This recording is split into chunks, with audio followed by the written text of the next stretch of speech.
Hello and welcome to Atop the Fourth Wall, where bad comics burn. Star Wars Prequels Month continues! Without the cloak.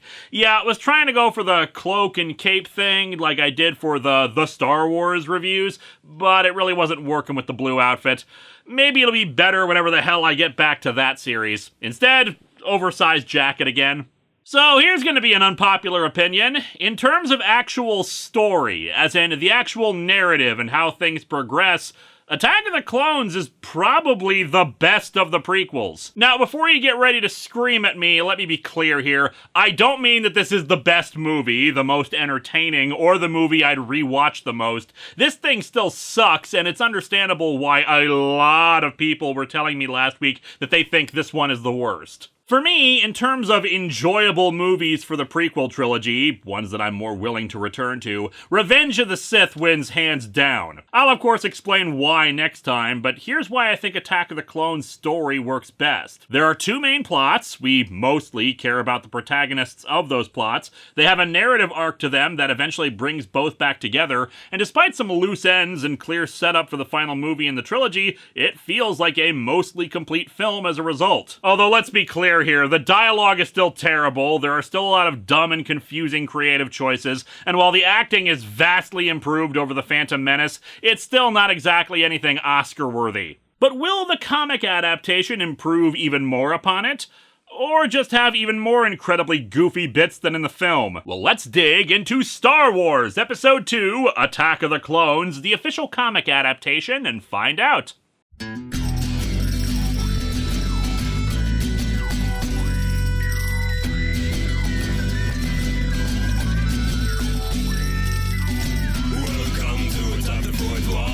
Where bad comics burn. Linkara's gonna teach you all a lesson you won't learn. Brodsky, you're not the smartest. Life out, you're not an artist. Anyone who's had a bad comic published, it could be your turn. Linkara, he's a man punch, wears a birdie hat. Linkara, he has a magic gun. Where'd he purchase that? Linkara. Robots, Amazons, and trucks. Linkara. This comic sucks. Linkara. I used to sling death sticks on Coruscant, then I spent years sorting out what I sort of want. I've never been the brightest star in the galaxy. Argue with me. I could have sworn I had a physical copy of this thing donated by a fan, but for the life of me, I can't find it. Let's just assume that it became one with the Force at some point. But it was a trade, and once more, 4 issues, so we'll skip the covers once again. All I'll say about the covers of any of these prequel comics is that most of them are gorgeous, attempting to replicate a Drew Struzan-esque painting for them, and in some cases, just replicating a scene from the movie. Good stuff. Otherwise, weirdly, when Disney absorbed Star Wars, they actually reprinted all these comics. Originally, they were published by Dark Horse, who held the Star Wars license for the longest time, and weirdly labeled them as part of the Legends continuity, aka the old expanded universe. I know I commented on the idea of releasing an updated effects version of Episode 1 last week, but I do laugh about the idea of Disney basically just redoing the prequels in their own way. Basically remakes like any other remake. And here's another weird thing with this comic versus pretty much any other Star Wars movie comic we've covered. It doesn't have an opening crawl page. Yeah, seriously, they integrated the crawl as narration in the opening text boxes. This isn't a complaint, it's actually an efficient use of space, it's just bizarre that we don't have it. Anyway, let's check up on the state of things. There is unrest in the Galactic Senate. Their floating disc platform things keep spinning too fast, and no one wants to spend the money to fix them. Several thousand solar systems have declared their intentions to leave the Republic. This separatist movement, under the leadership of Count Dooku... Okay, this has been a lesser issue that now comes to the forefront because this is a major character. Lucas's naming conventions can be really silly sounding. And I know, the original trilogy is full of this stuff too, lest we forget the beloved X-Wing pilot Porkins, but it feels like the prequels kinda dialed that up to 11. Names like Naboo, Dooku, Kit Fisto, Shmi, Zoop Florba, Panaka, Bibble, Depa Bilaba. One of those names I actually made up, but I guarantee you, unless you're more entrenched in Star Wars Expanded Universe stuff, you don't know which one it was. And admittedly, one of the reasons why that is because most of those names are not actually said on screen. It's just that the Star Wars Encyclopedia needs to justify being 4 volumes, each one longer than Les Miserables. But then we have Count Dooku, which, yes, I know that it was explained that it comes from the Japanese word for poison, doku. That sounds fine, but in English, it's a name that can easily be made fun of by calling him Count Dookie, aka Count Poop. I also heard a rumor back in the day that some of these names were suggested by Lucas's kids, which is cute and all, but it doesn't make it less stupid, it just confirms that they are, in fact, childish. I'm just saying, you could have just made it into Count Dukun or Dukar or something, and it would have worked much better. Oh god, that diversion was like half a page long. This is why these episodes are like an hour and a half, by the way. My Star Wars name is Link Won't Shut Up. Anyway, Count Dooku's little threat of civil war in the Republic is forcing it to have a critical vote on whether the Republic should form its own army to assist the Jedi, who, while they act as peacekeepers in the Republic, are unable to fight a war due to their lower numbers. Padme Amidala is no longer queen, but now the senator of Naboo. Some people last time were confused about how the hell the Naboo's leadership worked because, well, you don't vote for kings? It seems pretty clear that Naboo is not a traditional monarchy. The title of queen, presumably they could have a king too, either through existing marriage or if a guy was elected, is more akin to a president, just retaining the name. It's possible that Naboo was once a standard monarchy, but changed through time into a democracy, and the moniker of queen is just retained because of tradition. Of course, I can only speculate about that because it's not explained in the movie. Now I'm just wondering if the new queen is also somehow a friggin' teenager. And by the way, this is a much better opening crawl than last time. It sets up the current state of the galaxy for us in very simple terms, and sets up a major plot thread in the film, while also bringing us into focus on Amidala as we start things off. Her ship lands on Coruscant and she exits, her security chief commenting on some worries he had had. "We made it. I guess I was wrong." And then her ship blows up. Okay, but to be fair, we did still make it. I was expecting us to blow up in space, so I'm still in the clear here. However, while Padme's not the queen anymore, decoys are still all the rage, as Padme was actually disguised as one of the security personnel. Instead, it's a woman named Corday who was hit by the blast. "I'm not sure I've failed you, Senator." I mean, your job was as a decoy. I think you did a bang-up job at it. 10% raise? Sadly, Padme's longtime friend Corday passes away in her arms. No, not Corday! She was such a beloved character! Remember when she... Dramatic flashback, you got anything? I will remember you. Yeah, sure, we'll go with that. We'll come back to this opener in a bit because I think it's lacking. We get a scene that wasn't in the movie, although only told through narration over images. Palpatine reporting Padme's assassination, which gets many senators riled up to demand the formation of an army to confront the Separatists, while others prefer a more peaceful settlement. Fortunately, Padme shows up and argues against creating an army, since it will just invite a war with the Separatists. She also says that the attack wasn't against her personally, but her opposition to the army. Like last time, Sidious's plan seems to be to play both sides against the middle and come out on top with more power regardless. But the assassination plot's part in all this is a bit more head-tilting. See, the assumption is that the Separatists are behind the assassination attempt, except why is the assumption that the Separatists would want to kill her? As Padme points out, the assassination is about stopping her opposition to a Republic army. Wouldn't the Separatists want her to keep arguing against it? As we'll see, the Separatists have the Trade Federation and their vastly improved battle droid army on their side. If the Republic voted against the army, they'd have the tactical advantage. It makes no sense to assassinate Padme if they wanted to keep the Republic from having an army. Now, the assassination makes sense from Sidious's perspective, of course. As we just saw in the comic, her assassination could be a rallying cry for vengeance in her name, but if the assassination fails, then the Separatists gain power and can overtake the Republic. Either way, he wins. It's just in-universe, when they don't know who's the puppet master here, why would they assume the Separatists would take out someone who's helpful to their cause? It'd be like Hitler trying to assassinate Neville Chamberlain right after the Munich Agreement. It requires the Separatists to be so stupid as to be like, sure, we want war, but only if we were fighting fair here, Marquess of Queensberry rules and all that. As the bureaucrats bicker about procedure, the vote is delayed until the following day. Well, yeah, there are like 10 subcommittees that need to be formed when someone who's declared dead shows up to debate. Now, the assassination's explanation will make sense later, but it actually has nothing to do with her position on the army. Anyway, later Palpatine meets with the Jedi Council, saying he's hoping his negotiations with the Separatists will be successful, though even Mace Windu seems to suggest that an army is in their best interests since there aren't enough Jedi to protect the Republic in a war. Padme and her entourage arrive for their own meeting with Palpatine, seeing the Jedi on the way out. Padme, your tragedy on the landing platform, terrible. Greatest of all of us, Corday was. Many statues in her honor will be built. Seeing you alive brings warm feelings to my heart.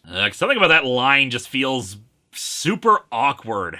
I can't explain it. There's nothing actually wrong with it. It's just, it seems weird coming out of Yoda, I think. She asks if the Jedi have any idea who was behind the assassination attempt. Our intelligence points to disgruntled spice miners on the moons of Naboo. Intelligence for the Jedi Council basically means we Googled who doesn't like Padme, and that came up third or fourth in the results. I don't wish to disagree, but I think that Count Dooku was behind it. Then why did you ask? The Council doesn't think it was him. You know, milady, Count Dooku was once a Jedi. He wouldn't assassinate anyone. It's not in his character. Yeah, but you just unintentionally pointed out the big issue with that.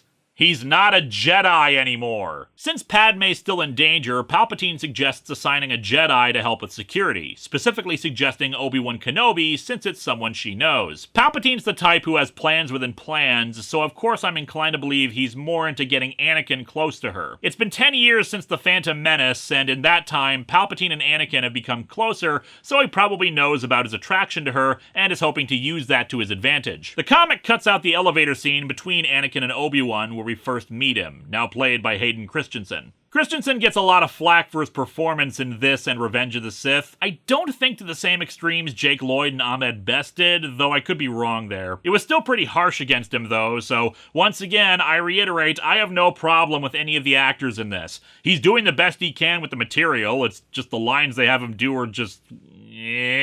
But yeah, they leave out the elevator scene that establishes the relationship between him and Obi-Wan. I haven't felt you this tense since we fell into that nest of Gundarks. Thank the midichlorians that I'm an expert in Force shoulder massage. Once they're out of the elevators, they also cut out one of Jar Jar's small appearances here that shows he's now the junior senator from Naboo. I may not like his accent, but I'll give the movie this. Jar Jar's still a better speaker than a lot of real-life politicians I could name. Instead, they skip over that to Obi-Wan and Anakin greeting Padme and... Gah!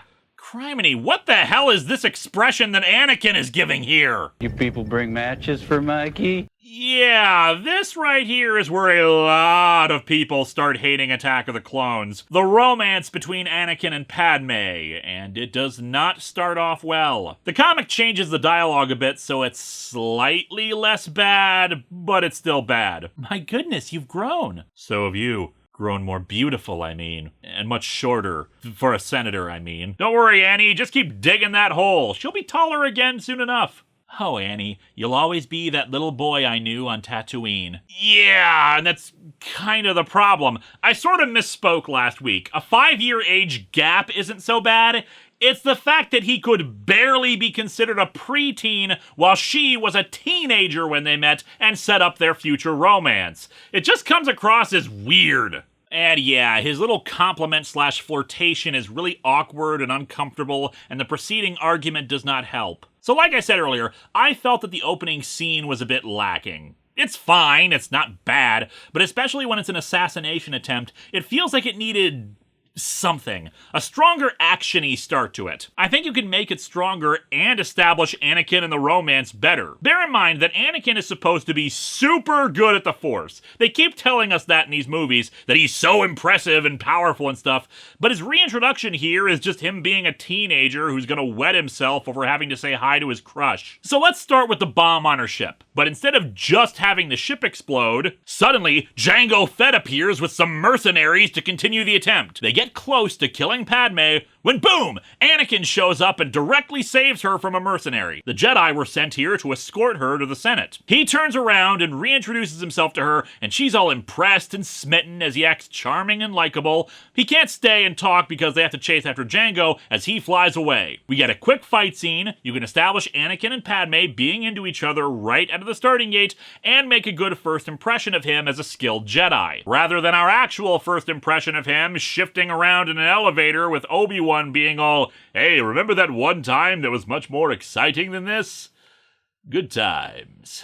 Anakin wants to investigate who it is who's trying to kill her, but Obi-Wan reminds him that they're here as guards, not to start an investigation. Obi-Wan proceeds to spend the rest of the movie investigating. I kid. While there is a bit of an iffy scene in a bit, he doesn't really start investigating until he's ordered to by the council later. Anyway, the scene is more about setting up conflict and tension between the two. Anakin's just overly enthusiastic about helping her because he's been crushing on her. Even admits to Obi-Wan how heartbroken he is that he spent every day of the last 10 years thinking about her while she didn't even recognize him. Well, to be fair, you are played by a different actor. That can throw anybody off. Later, we meet Jango Fett, a bounty hunter who's meeting with the actual assassin, Zam Wesell. I'm beginning to suspect that Zap Rousdower actually escaped from the Star Wars universe. Anyway, he says their client is getting impatient and they're gonna try a subtler approach this time, handing her, as the narration calls them, a pair of deadly cohoons, aka poisonous giant centipede things. We get another scene not in the movie, with Mace Windu and Yoda discussing something. This is a scene that should have been in the movie given the overarching Jedi are weakening / corrupting idea,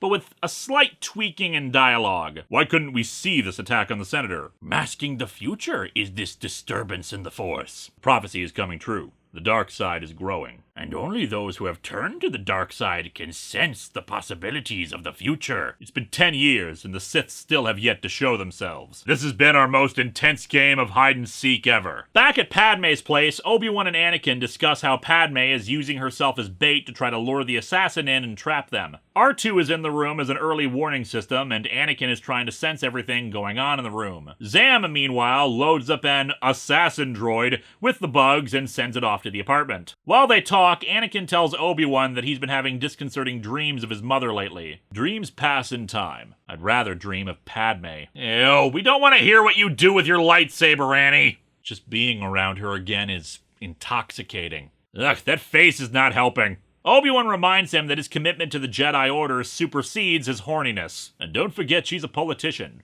Then not to be trusted. It's been my experience that senators are only focused on pleasing those who fund their campaigns, and they forget the niceties of democracy to get those funds.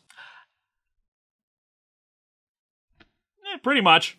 As the bugs are let in, they both sense them just as they get close to Padme, rushing in and slicing them very quickly. Ugh, I don't think they'll be able to get burnt bug guts out of those sheets. Obi-Wan, spotting the assassin droid, leaps out the window at it. As I said last time, they seem to give Obi-Wan more impulsive traits after Phantom Menace, and this is the biggest example of it. While some have criticized this since it seems more like something Anakin would do, the thing is that even Obi-Wan's ghost told Yoda and Empire that he was a bit reckless in his youth. Mind you, I'm a little more confused by how easily broken that glass is. These people have got hologram communication, intergalactic travel, and floating death robots, but glass apparently has the sturdiness of saltines. It is admittedly kind of weird how, despite Obi-Wan's insistence that they're not here to investigate the assassination, he's grabbing onto this thing for seemingly no reason other than to be led back to its master. Best guess is he ended up agreeing with Anakin in the end that it serves their purpose to find out what the deal is, though that's only speculation on my part. Anyway, yeah, the droid carries Obi-Wan off into the city, and all the dangers of holding onto a floating ball hundreds of feet in the air that would entail. There's something about this sequence that doesn't work for me. I couldn't say what it is. Maybe it's just poor integration of the CGI. Maybe it's just not shot well. Maybe it's how in the movie there's some comic relief aliens confused by the sight or grumbling about the Jedi, but there's something about it that lacks tension or thrills. Maybe that's different for other people, but for me personally, I think the comic does it better. It's only 2 pages. We get some truly dynamic shots as Obi-Wan fiddles with the droid's power core as it tries to electrocute him off of it, and that gets him to start falling, then being shot by Zam. I don't know, it just really feels like it's more exciting in the comic than in the movie. Fortunately, Anakin commandeered a flying car. I was promised flying cars. And rescues him before he falls to his death. The comic also fixes a minor plot hole from the movie, wherein Zam has a considerable head start on the two in her own car, yet they're somehow able to catch up, whereas here they manage to stay with her right after the rescue pretty quickly. Eventually, with Anakin leaping onto her car after some interesting maneuvers, they force her car to crash and she heads into a bar. During that, Anakin had lost his lightsaber and Obi-Wan retrieved it. Use the Force, Anakin. Think. He went in there to hide, not run. Think about what? Use the Force for what? Maybe she knows a back way out of there and is trying to lose you in the crowd. This is a bizarre assumption, and either way, you still need to pursue. A Jedi's weapon is his most precious possession. He must keep it with him at all times. This weapon is your life. Ugh, that line. I really want to use that clip of Luke tossing the lightsaber to respond to it, but I don't want to invite more sequel hate to the comments. Ooh! Compromise. We'll talk some more about that line much later. Anyway, they decide to go in. Why do I get the feeling you're going to be the death of me? I mean, technically speaking, you kill yourself, dude. They don't spot Zam, and Anakin believes them to be a shapeshifter, though there's nothing in the comic version that would give him that idea. Several people in the comments pointed out the webcomic Darths and Droids, which indeed I have read before, and I highly recommend it. And when they did their version of Attack of the Clones, they pointed out something that really should get more attention. There are shapeshifters in Star Wars?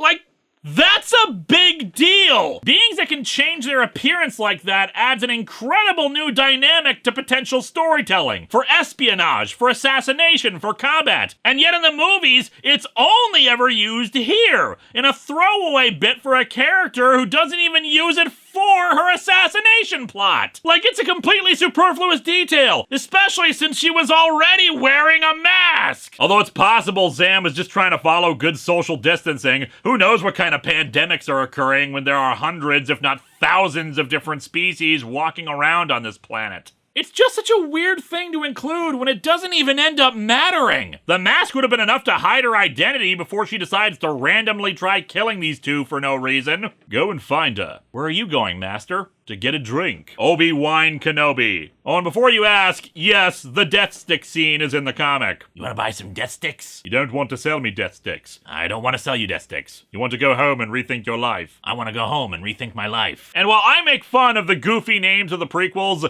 this guy had the greatest name in all of Star Wars, Elan Sleazebagano.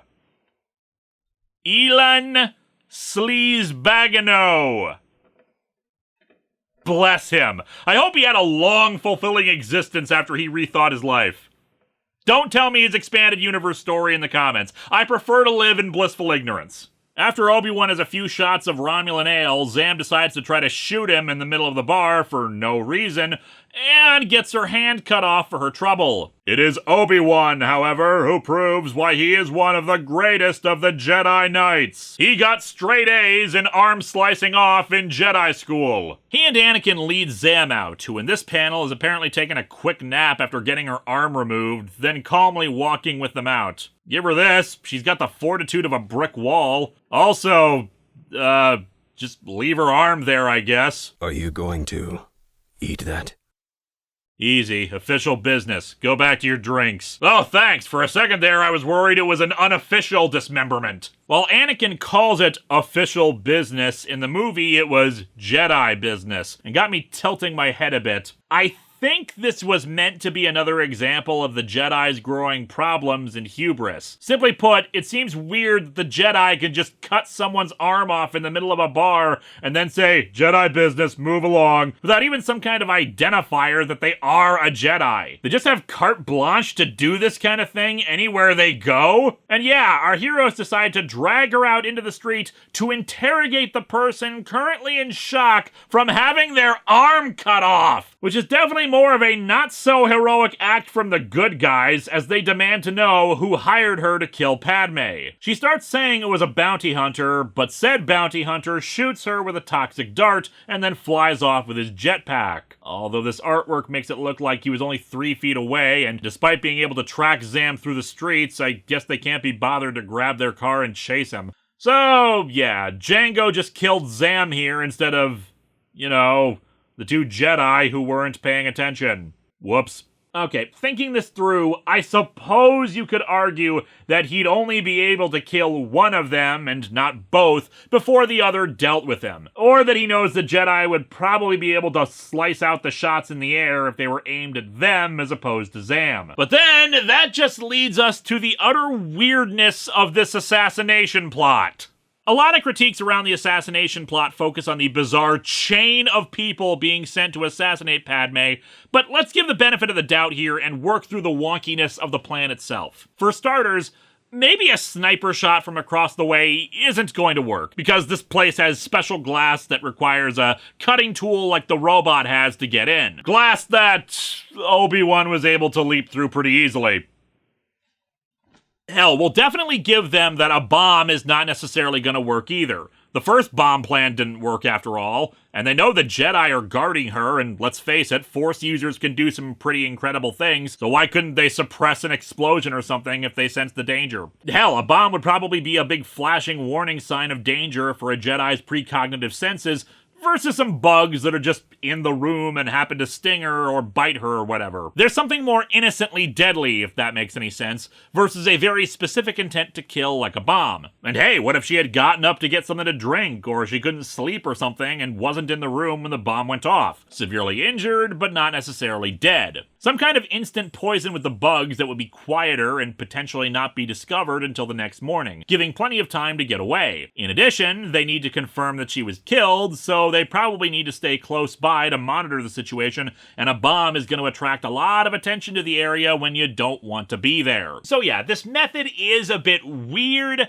but you could argue that there's a certain degree of sense to it.